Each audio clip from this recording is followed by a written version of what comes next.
Paralelamente a las religiones oficiales, siempre han existido organizaciones esotéricas que se han consagrado a perpetuar su propia herencia espiritual a través de las épocas. Entre estas organizaciones figura la Orden de la Rosacruz, cuya existencia fue hecha pública en el siglo XVII, pero cuyos orígenes son aún mucho más antiguos. Una mañana del año 1623, los parisinos fueron interpelados por misteriosos carteles pegados en las calles de París. Nosotros, diputados del Colegio Principal de los Hermanos de la Rosacruz, tomamos morada visible e invisible en esta ciudad por la gracia del Altísimo, hacia el cual se vuelve el corazón de los justos. Mostramos y enseñamos, sin libros ni señales, a hablar toda clase de lenguas de los países en los que deseamos permanecer para sacar a los hombres, nuestros semejantes, del error mortal. Si alguien quiere vernos solamente por curiosidad, jamás comunicará con nosotros, pero si la voluntad le lleva realmente a inscribirse en el registro de nuestra confraternidad, nosotros, que juzgamos los pensamientos, le haremos ver la verdad de nuestras promesas. No revelaremos el lugar de nuestra morada en esta ciudad, porque los pensamientos unidos a la voluntad real del lector serán capaces de hacer que le conozcamos y de que él nos conozca a nosotros. Estos carteles se referían pues a una misteriosa fraternidad, a una sociedad secreta, la de los Rosacruces. No era la primera vez que esta fraternidad daba de qué hablar. Unos años antes había publicado 3 manifiestos célebres en el mundo del esoterismo: la Fama Fraternitatis, la Confessio Fraternitatis y las bodas químicas de Christian Rosenkreutz. Hoy en día se sabe que estos 3 manifiestos fueron redactados por un colegio de Rosacruces, el Círculo de Tübingen. Entre ellos figuraban especialmente Valentin Andreae y Johann Arndt. Todos ellos eran apasionados del hermetismo, la alquimia y la cábala.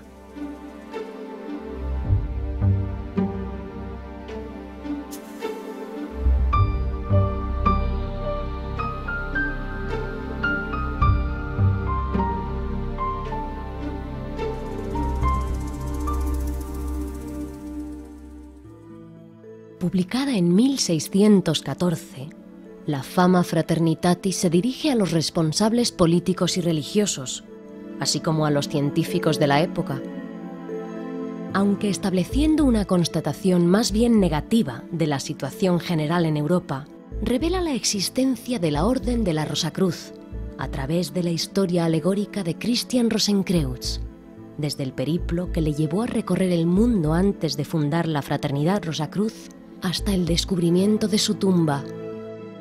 Este manifiesto llama a una reforma universal.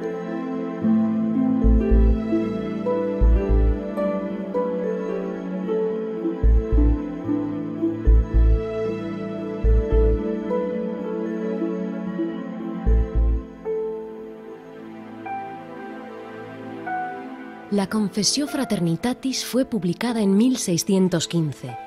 Este segundo manifiesto completa el primero, insistiendo, por una parte, en la necesidad de que el hombre y la sociedad se regeneren, y por otra, indicando que la fraternidad de los Rosacruces posee una ciencia filosófica que permite operar esta regeneración. Se dirige ante todo a los buscadores deseosos de participar en los trabajos de la orden y de obrar por la felicidad de la humanidad. El aspecto profético de este texto intrigó mucho a los eruditos de la época.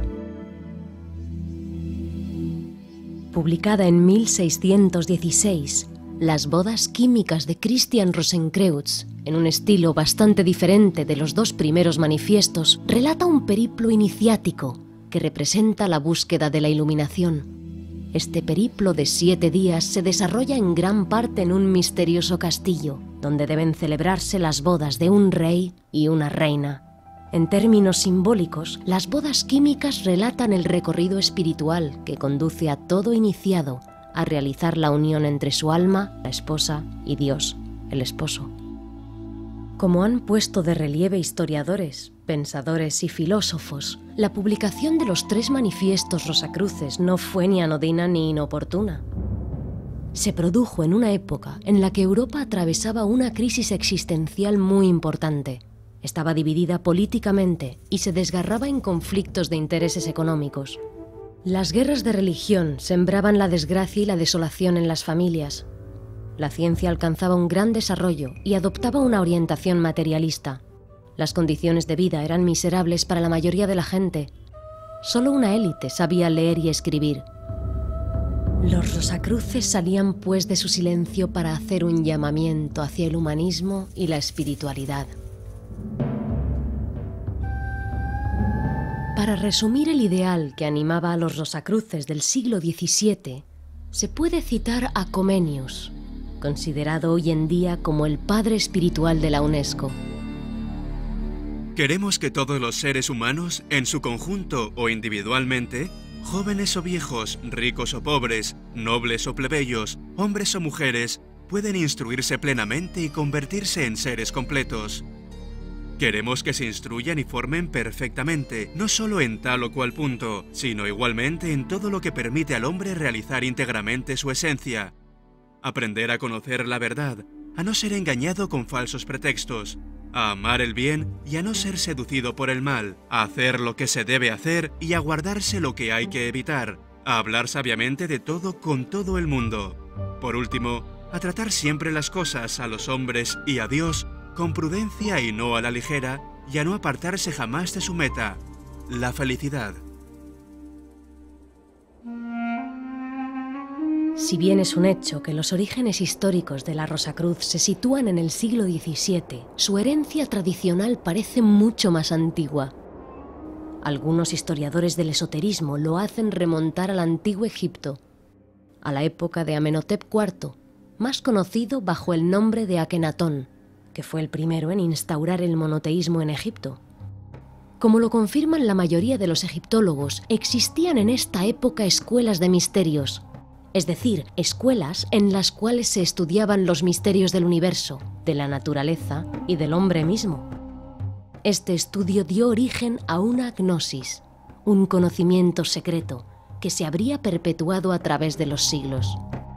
De Egipto, la antigua sabiduría habría pasado a la Grecia antigua por intermedio de los pitagóricos, después a la antigua Roma a través de los neoplatónicos. Los alquimistas de la Edad Media la habrían heredado y la habrían transmitido finalmente a los Rosacruces del siglo XVII. En uno de sus libros, Michael Mayer, que formaba parte de la fraternidad Rosacruz de la época, escribió además: Nuestros orígenes son egipcios, brahmánicos, procedentes de los misterios de Eleusis y de Samotracia, de los magos de Persia, de los pitagóricos y de los árabes.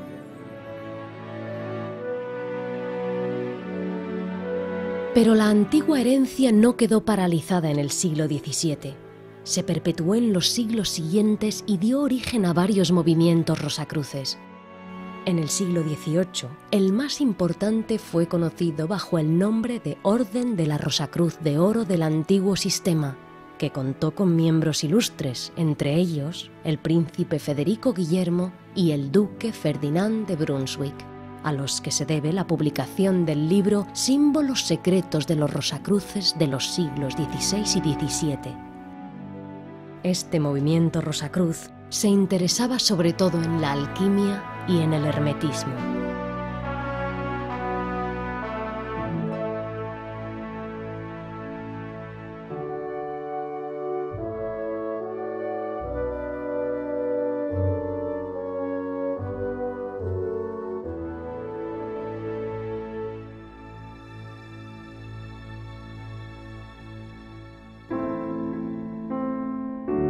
En el siglo XIX, la orden cabalística de la Rosacruz, fundada por Stanislas de Gaita y Joséphine Péladan, es la que atrajo más la atención. Fue conocida esencialmente a través de los salones de pintura que organizó en París.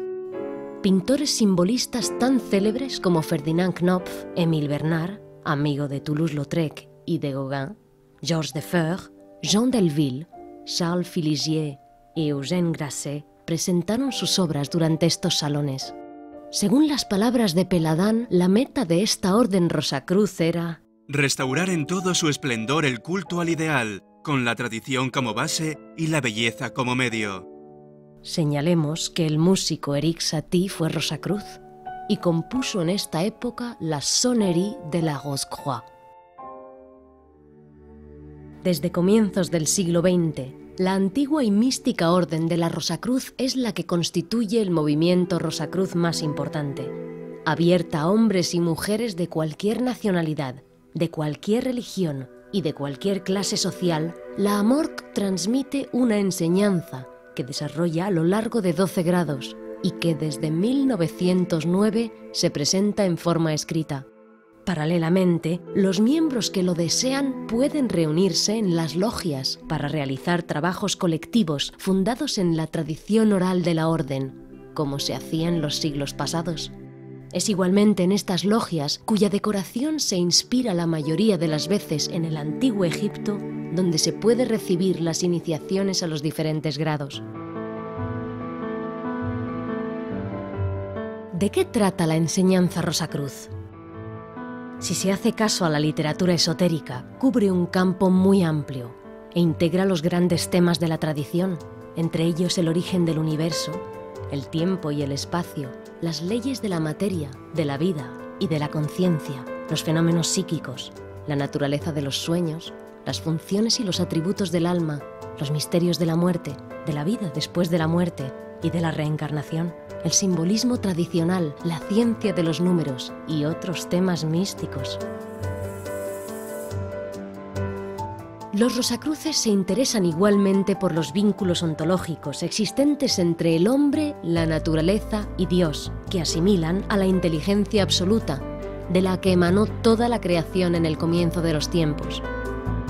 Según ellos, esta inteligencia es inconcebible e incognoscible, pero se manifiesta a través de las llamadas leyes divinas, en el sentido de leyes naturales, universales y espirituales. Desde un punto de vista Rosacruz, el bienestar y la felicidad de los hombres radican en el respeto a estas leyes, lo que implica estudiarlas y conocerlas.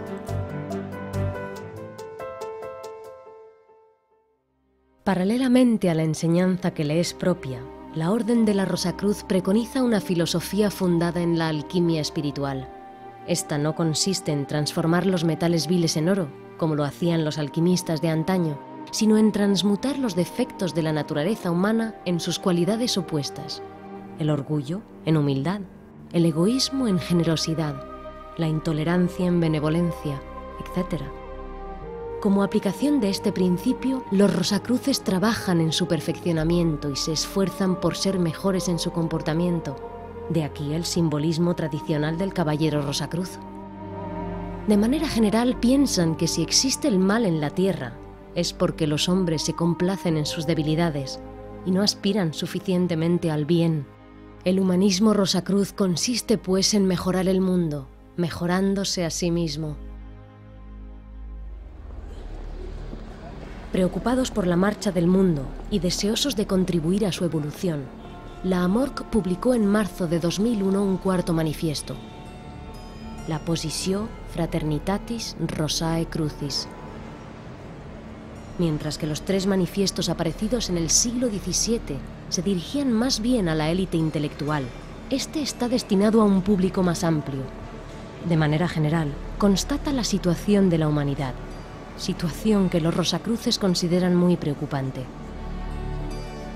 Piensan, en efecto, que el mundo se ha vuelto demasiado individualista y demasiado materialista, lo que explicaría la crisis a la que está confrontado en numerosos campos. Para remediar esta crisis, hacen pues un llamamiento a un mayor humanismo y espiritualidad, condición indispensable, según ellos, para que la Tierra sea un lugar de paz, de armonía y de fraternidad. Precisemos igualmente que la AMORC patrocina una universidad conocida con el nombre de Universidad Rosacruz Internacional. Esta universidad interna funciona a través de diferentes secciones, entre las cuales existe una sección de egiptología, de psicología, de música, de tradiciones, de filosofías, de medicina, de ecología, de arte, de ciencias físicas. Cada sección da a conocer el fruto de sus trabajos a través de conferencias, seminarios o congresos abiertos al público, así como a través de libros o artículos publicados en la revista Rosacruz. De manera general, el objetivo de la URCI es promover una cultura espiritualista y establecer un puente entre el misticismo y la ciencia, a la luz del pasado y con la perspectiva de un futuro abierto al conocimiento.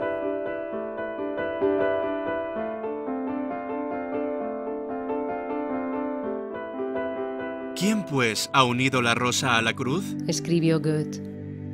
Nadie lo sabe. La cruz fue empleada con fines diversos en gran número de culturas y tradiciones, desde la más remota antigüedad.